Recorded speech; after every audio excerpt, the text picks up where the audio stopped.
ಇವತ್ತು ಹನುಮ ಜಯಂತಿಯ ಶುಭಾಶಯಗಳು ಹಾಗೂ ನಮಸ್ಕಾರಗಳನ್ನು ನಿಮಗೆ ಹೇಳಲಿಕ್ಕೆ ಇಚ್ಛಪಡ್ತಾ ಇದ್ದೇನೆ. ಸನ್ಮಾನ್ಯ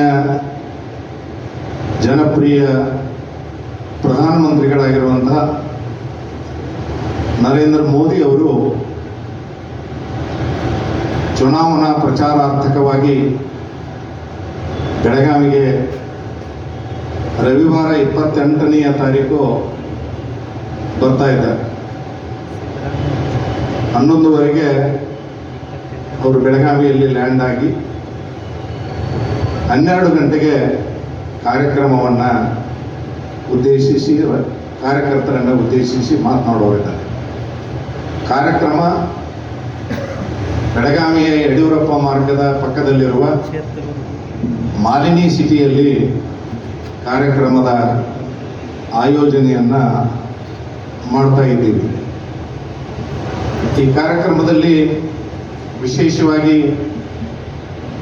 ಬೆಳಗಾವಿ ಲೋಕಸಭೆಯ ಎಲ್ಲ ಕಾರ್ಯಕರ್ತರು, ಮತದಾರರು ಲಕ್ಷಾಂತರ ಸಂಖ್ಯೆಯಲ್ಲಿ ಭಾಗವಹಿಸುವಂತಹ ಒಂದು ಸಂದರ್ಭ ಬಂದಿದೆ. ಬಹುತೇಕ ನರೇಂದ್ರ ಮೋದಿ ಅವರ ಕಳೆದ 10 ವರ್ಷದ ಕೇಂದ್ರ ಸರ್ಕಾರದ ಆಡಳಿತದಲ್ಲಿ ನಿಮ್ಮೆಲ್ಲರಿಗೂ ಗೊತ್ತಿರೋ ಹಾಗೆ the man who has taken the Indian infrastructural development to the world level ಬರ್ತಾರ. ಅವರು ಕೂಡ ನರೇಂದ್ರ ಮೋದಿ ಅವರು ಕೂಡ ನಮ್ಮ ರಾಜ್ಯದ ಅಧ್ಯಕ್ಷರಾಗಿರುವಂಥ ಭಾರತೀಯ ಜನತಾ ಪಾರ್ಟಿ ಅಧ್ಯಕ್ಷರಾಗಿರುವಂಥ ವಿಜಯೇಂದ್ರ ಅವರು ಬರ್ತಾ ಇದ್ದಾರೆ. BS ಯಡಿಯೂರಪ್ಪನವರು ಬರ್ತಾ ಇದ್ದಾರೆ. ನಮ್ಮ ಕರ್ನಾಟಕ ರಾಜ್ಯದ ಪ್ರಭಾರಿಗಳಾಗಿರುವಂಥ ಶ್ರೀ ರಾಧಾ ಮೋಹನ್ ದಾಸ್ ಅವರು ಆ ಕಾರ್ಯಕ್ರಮಕ್ಕೆ ಬರ್ತಾ ಇದ್ದಾರೆ ಈಗಿನ ಸುದ್ದಿಯ ಪ್ರಕಾರ. ಮತ್ತೆ ಈ ಕಾರ್ಯಕ್ರಮದಲ್ಲಿ ವಿಶೇಷವಾಗಿ ಬೆಳಗಾವಿ ಜಿಲ್ಲೆಯ ಎಲ್ಲ ನಮ್ಮ ಶಾಸಕರು, ಸಂಸದರು, ಮಾಜಿ ಶಾಸಕರು ಮತ್ತೆ defeated candidates in all the assemblies ಈ ಕಾರ್ಯಕ್ರಮದಲ್ಲಿ ಅವರು ಕೂಡ ವೇದಿಕೆಯ ಮೇಲೆ ಇರ್ತಾರೆ ಅನ್ನುವಂಥ ಮಾಹಿತಿಯನ್ನು ಈ ಸಂದರ್ಭದಲ್ಲಿ ನಾನು ಕೊಡಲಿಕ್ಕೆ ಇಚ್ಛಪಡ್ತಾ ಇದ್ದೇನೆ.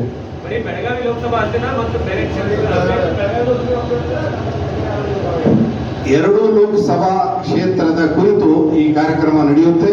ಚಿಕ್ಕೋಡಿ ಲೋಕಸಭಾ ಮತಕ್ಷೇತ್ರದ ಅಭ್ಯರ್ಥಿಗಳಾಗಿರುವಂಥ ಅಣ್ಣಾಸಾಹೇಬ್ ಜೊಲ್ಲೆ ಅವರು ಮತ್ತೆ ಜಗದೀಶ್ ಶೆಟ್ಟರ್ ಅವರು ಬೆಳಗಾವಿ ಲೋಕಸಭಾ ಕ್ಷೇತ್ರದ ಅಭ್ಯರ್ಥಿಗಳು, ಇವರು ಸಹ ವೇದಿಕೆಯ ಮೇಲಿರ್ತಾರೆ. ಈ ಕಾರ್ಯಕ್ರಮ ಎರಡೂ ಲೋಕಸಭಾಕ್ಕೆ ಸೀಮಿತವಾಗಿ ಈ ಕಾರ್ಯಕ್ರಮವನ್ನು ಮಾಡ್ತಾ ಇದ್ದೇವೆ.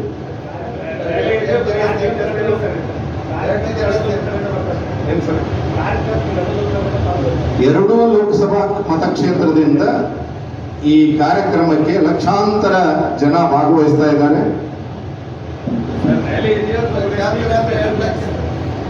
ರ್ಯಾಲಿ ಈಗಿನ ಪ್ರಕಾರ ರ್ಯಾಲಿ ಇಲ್ಲ ಸರ್, ಈಗಿನ ಪ್ರಕಾರ ರ್ಯಾಲಿ ಇಲ್ಲ. 11:00 ಬರ್ತಾರೆ, 12 ಗಂಟೆಗೆ ಸಾರ್ವಜನಿಕ ಸಭೆಯನ್ನು ಮಾಡ್ತಾರೆ. ಸುಮಾರು 2 ಲಕ್ಷ ಜನ ಇದರಲ್ಲಿ ಭಾಗವಹಿಸುವಂತ ಒಂದು ಭರವಸೆ ಇದೆ ನಮಗೆ.